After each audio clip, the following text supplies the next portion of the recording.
Colosenses, hermano. Vamos a tardar mucho, hay mucha gente parada, y voy a hacerlo lo más breve para que también podamos compartir compañerismo. Y vamos a ubicarnos en Colosenses, capítulo 1.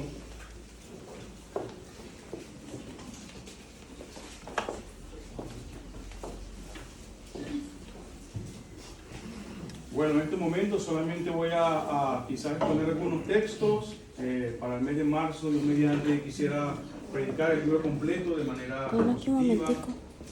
Y bueno, el título de este mensaje, hermano, se llama Un conocimiento que debe tener un gran alcance en el creyente.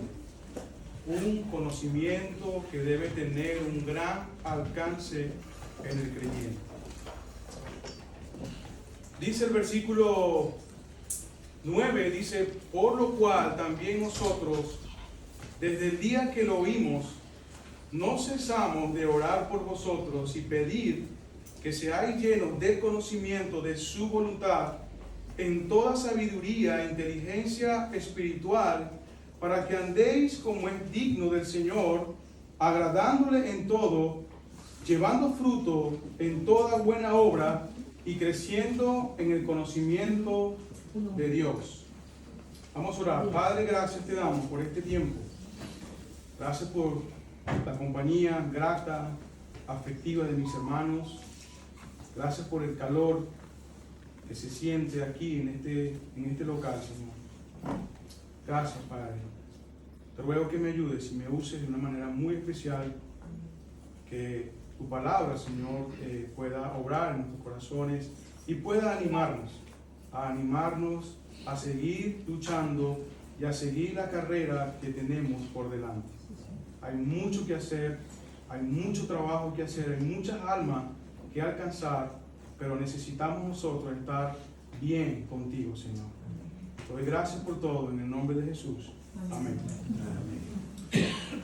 Bueno, esta carta, hermanos, fue escrita por el apóstol Pablo. Estaba encarcelado en Roma. Allí estaba el apóstol Pablo por causa del evangelio, preso.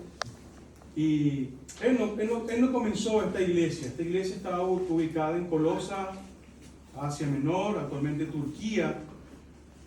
Y cuando Pablo estaba en Éfeso, en el tiempo donde él duró uno de sus viajes misioneros, aproximadamente 3 años, dice la Biblia, en Hechos 19, Hechos 20, hermanos, relata la estadía de Pablo en ese lugar. Dice que venían muchas personas de Asia a escuchar. Dice que él estaba ahí, hermanos, trabajando con su equipo misionero, predicando la palabra del Señor, ganando almas, estableciendo ancianos, haciendo discípulos. Y en la historia, ¿verdad?, cuenta que algunos comentaristas que Epafras fue uno de los hombres que estuvo allí en ese momento y creyó y fue salvo y estuvo siendo discipulado, siendo entrenado por el apóstol Pablo. Epafras regresa a Colosa nuevamente y planta una iglesia en ese momento. Y qué bendición, hermano, es poder ver que la iglesia del Señor Jesucristo nunca se detuvo. Los discípulos de los apóstoles, Pablo no plantó esta iglesia. De hecho, Pablo nunca fue a esta ciudad. Pablo nunca conoció a estos hermanos. Pero la obra del Señor continuaba con un gran alcance.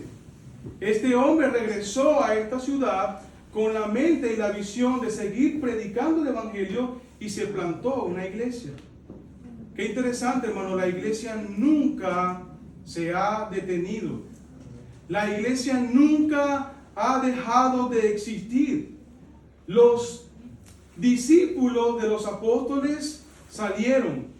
Los discípulos de los discípulos también, ellos continuaron con la obra misionera. Y recordamos la palabra del Señor Jesucristo cuando dice que las puertas del Hades no prevalecerán contra la iglesia. Nada podrá eliminar la iglesia. Nada podrá detener la iglesia.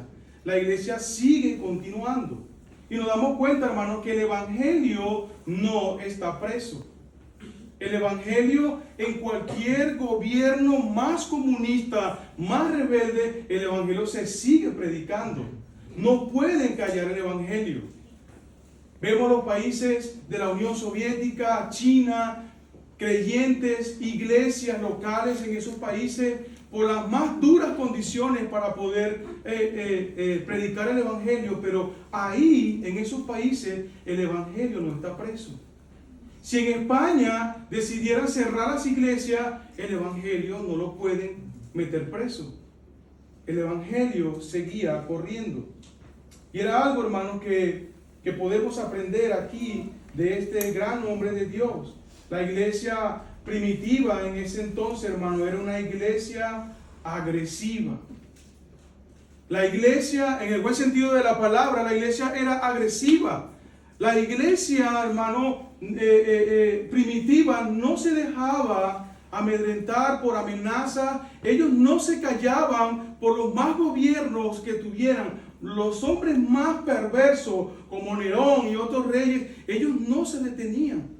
Ellos seguían predicando la palabra del Señor. Era una iglesia agresiva. Tanto, hermano, que en Hechos capítulo 17, los inconversos dicen: estos que atormentan el mundo han venido también aquí. Imagínate, los creyentes atormentaban el mundo, pero ¿con qué lo atormentaban? Con el evangelio, con la predicación del evangelio. El apóstol Pablo con sus discípulos entraba en las sinagogas, ellos entraban a los palacios donde se adoraban a Diana y a las deidades, y él no tenía miedo, él se ponía en pie y predicaba en el evangelio. Y esto, los inconversos dicen: ellos que vienen aquí, estos son los que atormentan al mundo. Epafras fue una buena influencia en estos hermanos y fue una gran bendición para esta iglesia. Note el versículo 7 del capítulo 1.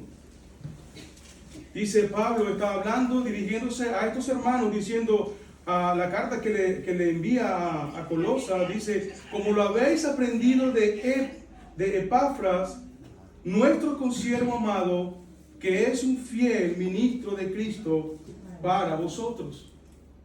Esta iglesia había aprendido de Epafras. Epafras era una buena influencia para esta iglesia. Él era un fiel ministro, dice el apóstol Pablo. Dice que él era un consiervo de ellos. Es decir, este hombre tenía grandes compromisos con el Señor. Si hay algo, hermano, que impacta la vida de otros en las iglesias, es cuando hay alguien que es un fiel ministro de Cristo.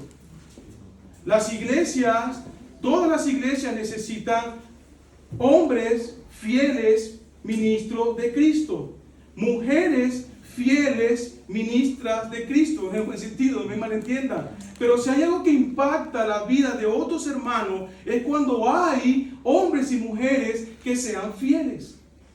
Eso anima a la congregación en conjunto a imitar su fe.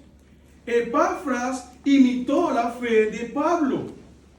Epafras vio la vida de Pablo. No solamente Pablo era palabra, sino que también con su testimonio y con sus hechos y con su valentía, estos hombres quedaban diciendo: wow, yo quiero imitar la fe de este hombre.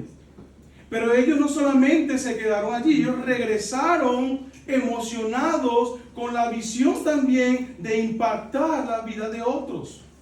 Epafras dice que era un fiel ministro de Cristo. Dice: como lo habéis aprendido de Epafras.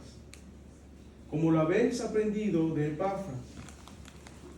Este hombre tuvo como padre espiritual a un fiel ministro que fue Pablo. Imagínense, hermano, nada más y nada menos su maestro fue Pablo. Pablo y los otros líderes.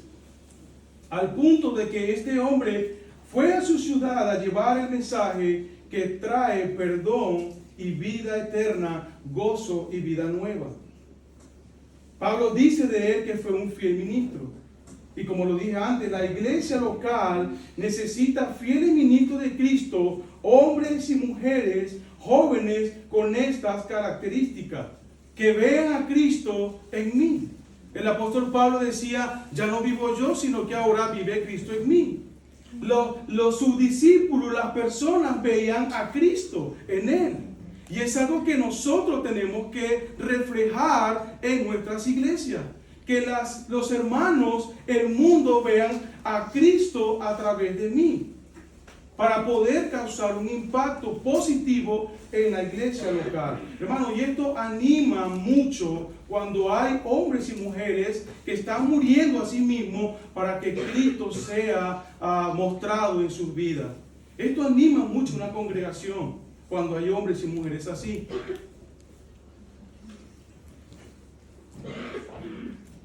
Este hombre, ¿verdad?, luchaba para que Cristo fuera reflejado ante otros. Note el capítulo 4, versículo 12. Capítulo 4, versículo 12.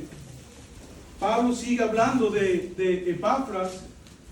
12, versículo 13. Dice, os saludan Epafras, el cual es uno de vosotros, que dice, hermano, siervo de Cristo, siempre orando encarecidamente por vosotros en sus oraciones, para que estéis firmes, perfectos y completos en todo lo que Dios quiere. Vemos aquí, hermano, a un hombre que está rogando encarecidamente por una congregación. Pero Pablo vuelve a decir, este hombre es un siervo de Cristo. Epafras no solamente era un fiel ministro, también era un siervo de Cristo que él rogaba encarecidamente por esta iglesia. Y el versículo 13 dice, porque de él doy testimonio de que tiene gran solicitud por vosotros, por los que están en la Odisea y los que están en Hierápolis. No solamente este hombre estaba enfocado en una iglesia local, sino que a sus alrededores él también posiblemente había plantado otras misiones. Y él rogaba por estas iglesias. Él estaba causando un gran impacto en la vida de estos hermanos. ¿Cuántos Epafras hacen falta en nuestras iglesias? Fieles ministros, siervos de Cristo. Pablo dice, yo doy testimonio de él que tiene gran solicitud por vosotros. Era un hombre que estaba preocupado por la vida espiritual de cada uno de las personas que estaban creyendo en el Señor. Era un hombre que estaba preocupado por la salud espiritual de estos hermanos.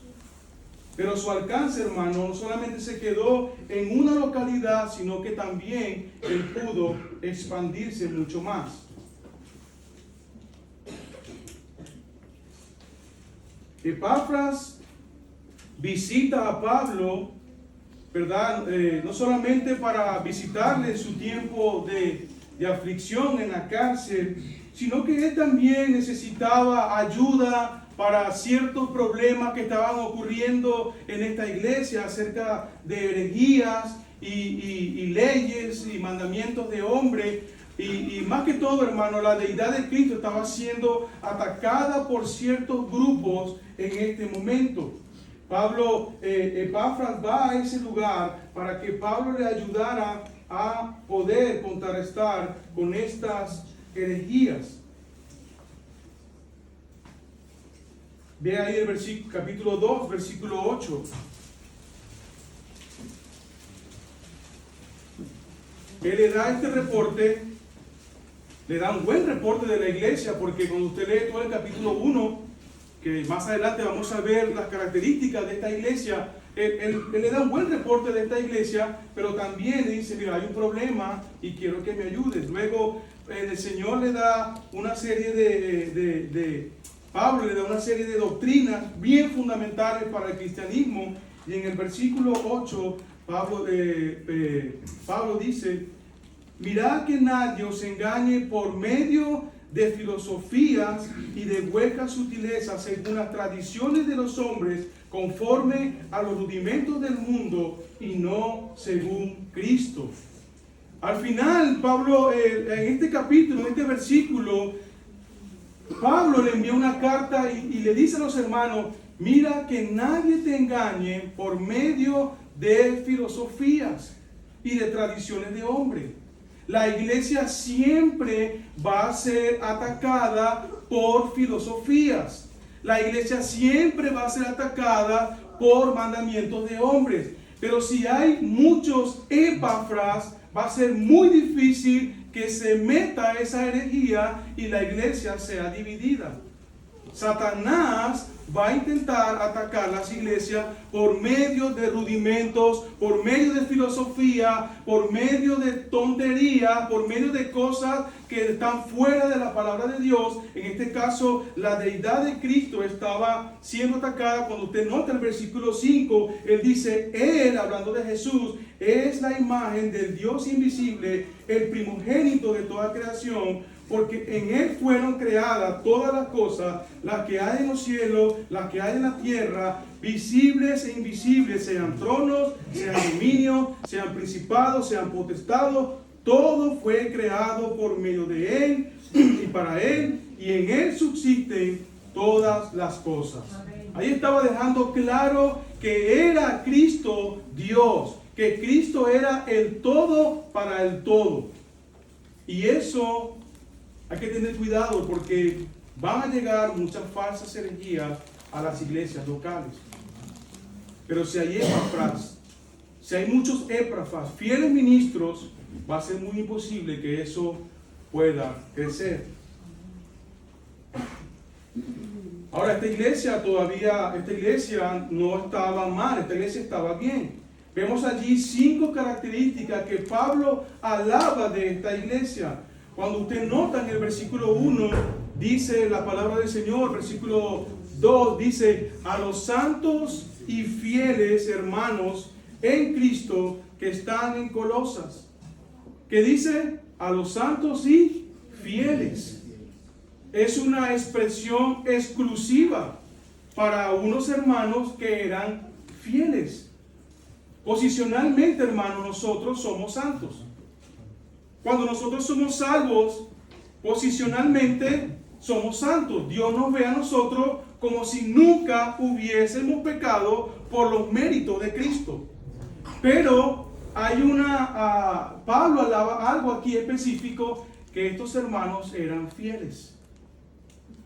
Pudiéramos ser santos y salvos, pero podríamos ser infieles. No podríamos ser fieles. Y Pablo alaba esto de la iglesia. La iglesia era fiel, los hermanos eran fieles.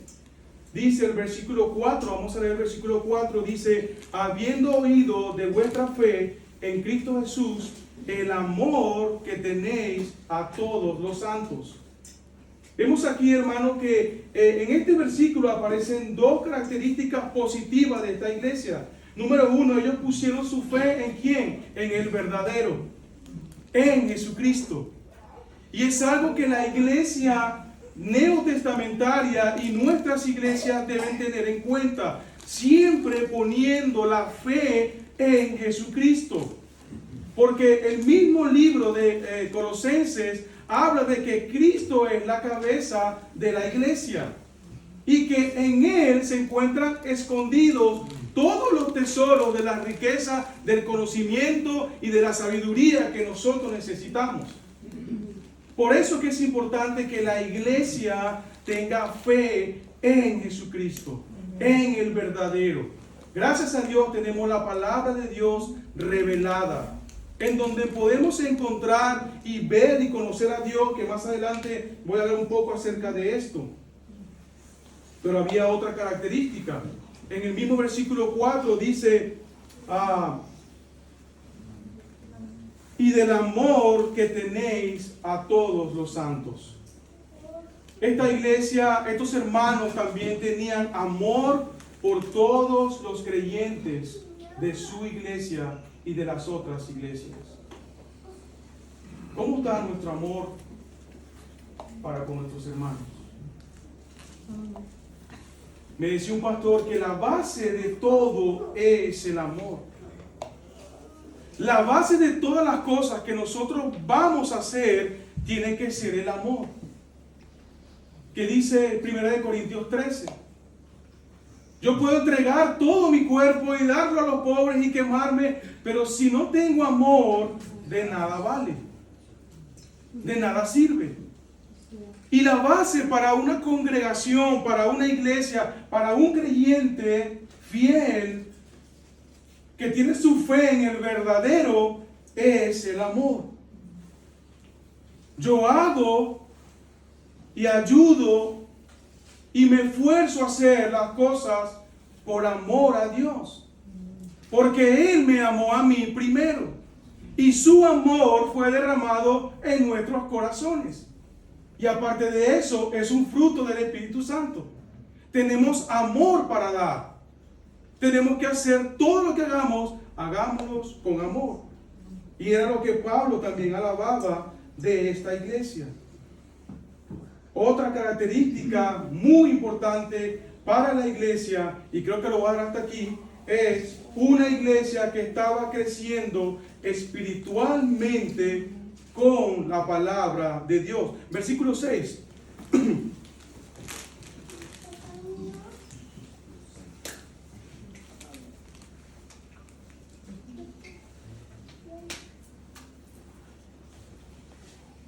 Dice, vamos a leerlo desde el 5. A causa de la esperanza que está guardada en los cielos, de la cual ya habéis oído por la palabra verdadera del Evangelio, que ha llegado hasta vosotros, así como a todo el mundo, y lleva fruto, y que dice, hermano, y crece también en vosotros desde el día que lo oíste y conociste la gracia de Dios en verdad.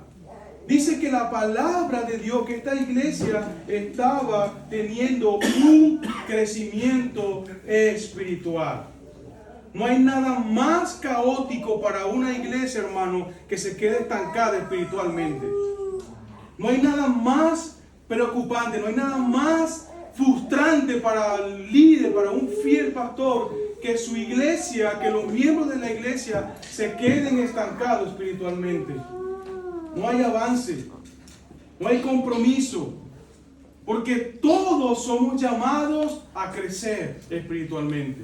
No solamente el pastor, no solamente los líderes, todo creyente es llamado a crecer espiritualmente. En Pedro dice, desead como niño la leche espiritual no adulterada.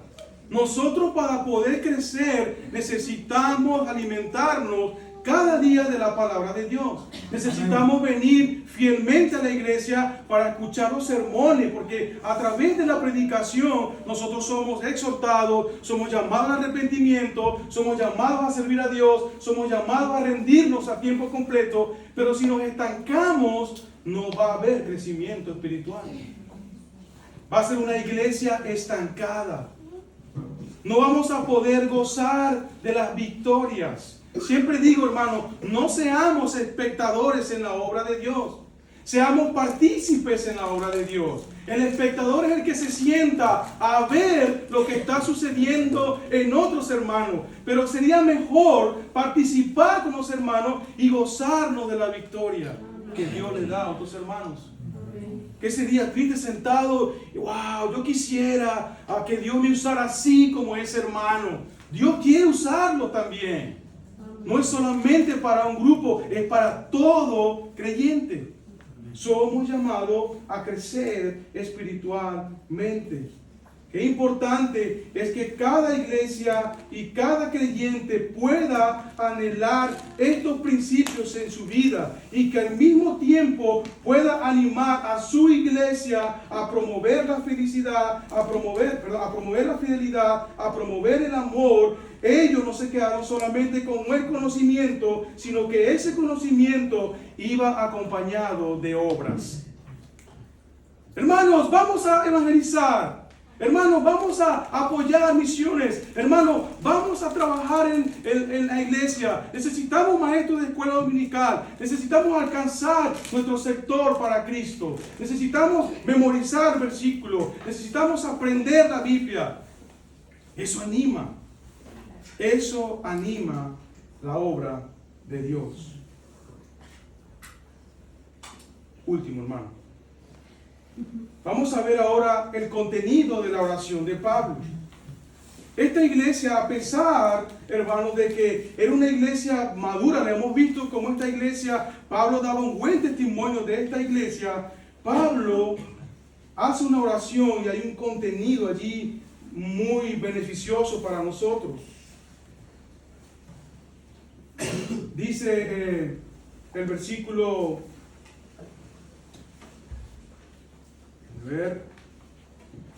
versículo 9, leámoslo desde el 8. Quien también nos ha declarado vuestro amor en el Espíritu, por lo cual también nosotros desde el día que lo oímos no cesamos de orar por vosotros y pedir que seáis llenos del conocimiento de su voluntad en toda sabiduría y inteligencia, para que andéis como es digno del Señor, agradándole en todo, llevando fruto en toda buena obra y creciendo en el conocimiento de Dios. Mira Pablo ahora, esta iglesia estaba bien, esta iglesia andaba bien, pero aún así Pablo dice, mira, mi oración es para que ustedes puedan conocer más de Dios, para que ustedes sean llenos del conocimiento de su voluntad.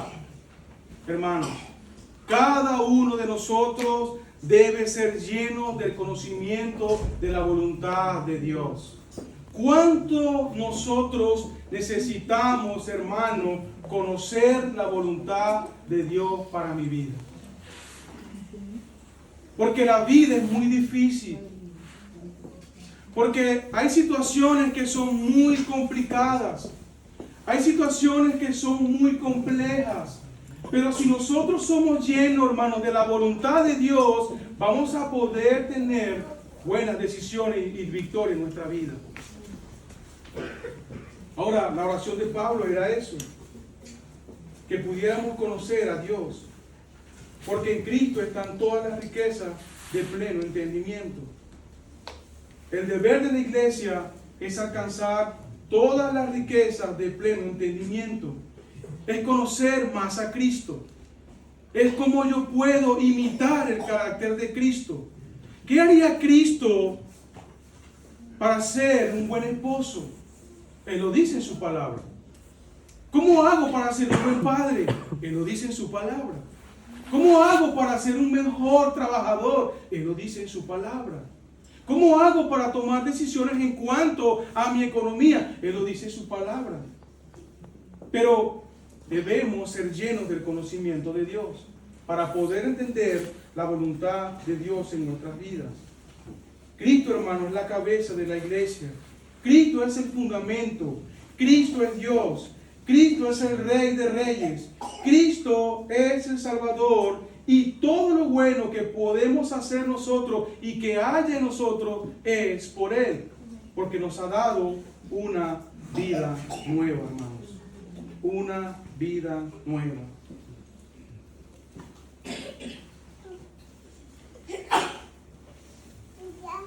Ya para terminar, vamos a leer estos versículos. Capítulo 2, y ya terminamos hasta el versículo 7. Dice, capítulo 2, y vamos a leer desde el versículo 1, si quieren. Porque quiero que sepáis cuán gran lucha sostengo por vosotros y por los que están en la Odisea y por todos los que nunca han visto mi rostro, para que sean consolados sus corazones, unidos en amor, hasta alcanzar las riquezas de pleno entendimiento, a fin de conocer el misterio de Dios, el Padre, y de Cristo, en quien están escondidos todos los tesoros de la sabiduría y del conocimiento. Y esto lo digo para que nadie os engañe con palabras persuasivas. Porque aunque estoy ausente en cuerpo, no obstante, en espíritu estoy con vosotros. Ahora miren, gozándome y mirando vuestro buen orden y la firmeza de vuestra fe en Cristo.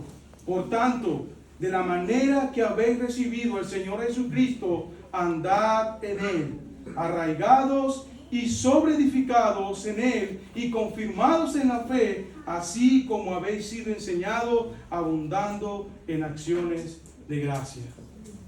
Eso es lo que la iglesia debe anhelar.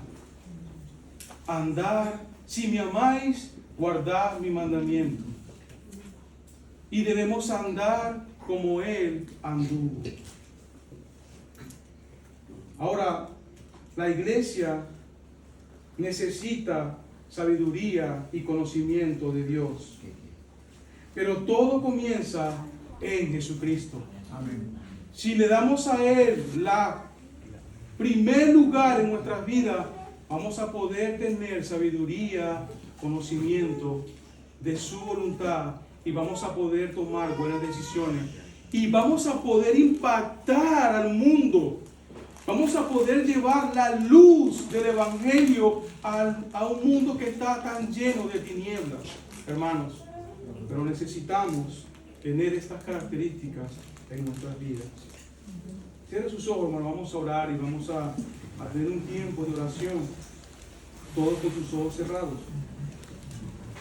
Todos con sus ojos cerrados. Vamos a orar. Señor, gracias. Gracias por tu palabra, Señor. Gracias porque eres tú, Señor, quien tiene lo que necesitamos. El hombre está vacío. El hombre sin Cristo no es nada. Nosotros sin ti somos nada. Nosotros no podemos hacerlo solos. Te necesitamos. Necesitamos ser siervos fieles. Necesitamos tener amor los unos con los otros. Necesitamos tener amor por tu palabra. Quizás hay alguien esta tarde que no es creyente. Solo viene a la iglesia algunas veces, pero hoy tú puedes conocer a Cristo. Amigo que estás aquí. Quizás dirás, yo no entiendo mucho de esto, yo no sé cómo funciona esto, me gusta la iglesia, me gusta cómo predica, me gusta, pero si no tienes a Cristo, no tienes a nada. Cristo quiere entrar en tu corazón. Cristo quiere salvarte, perdonarte, darte vida nueva, darte vida eterna. Porque tu pecado te separa de Dios y te condena al infierno. Pero Cristo ha dicho, yo soy el camino, la verdad y la vida, y nadie viene al Padre si no es por mí. Solamente en Jesucristo tú puedes encontrar los tesoros, las riquezas. El vacío que está en tu corazón solamente lo llena Cristo.